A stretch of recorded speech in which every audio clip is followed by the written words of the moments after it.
अयोध्या में आज राम मंदिर की प्राण प्रतिष्ठा की गई। इसे लेकर आसनसोल दक्षिण के विधायक अग्निमित्रा पाल ने कहा कि आज भारत के लिए एक ऐतिहासिक दिन है। 500 सालों में जो नहीं हुआ, आज नरेंद्र मोदी के नेतृत्व में वह संभव हुआ। वहीं टीएमसी द्वारा आज ही के दिन सांप्रदायिक सौहार्द के लिए रैली निकालने पर कटाक्ष करते हुए उन्होंने कहा कि यह उनकी गिरी हुई सोच का नतीजा है कि वह आज के ही दिन इस तरह की रैली निकाल रहे हैं। उन्होंने कहा कि टीएमसी में जो हिंदू कार्यकर्ता है वह बेहद तकलीफ में है। कई कार्यकर्ताओं ने उनको फोन करके कहा कि आज के दिन, इस पवित्र दिन पर उन्हें इस तरह की रैली का हिस्सा होना पड़ रहा है। यह उनके लिए बड़े दुर्भाग्य की बात है। दीदी, आज के এই গোটা ভারত জুড়ে যে রামের নামে জয়ধ্বনি, আসানসোলটা কেমন লাগছে আপনার? অসাধারণ। মানে মানুষের মধ্যে যে উচ্ছ্বাস, যে ভালোবাসা, যে শ্রদ্ধা, যে বিশ্বাস, মানে অসাধারণ।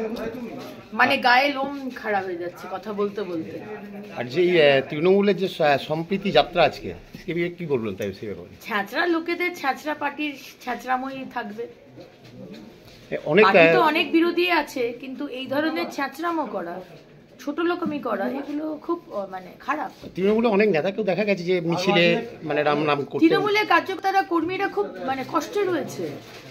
আজকে যারা হিন্দু ওখানে রয়েছে তারা কিন্তু কি বলবো, তাদের খুব কষ্ট হচ্ছে। তারা আমাকে অনেকে ফোন করেছিল যে দিদি আমরা খুব লজ্জিত।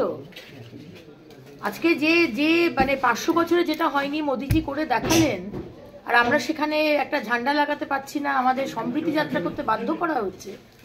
আমরা অত্যন্ত লজ্জিত। आसनसोल से बीजू मंडल की रिपोर्ट, टीवी न्यूज़।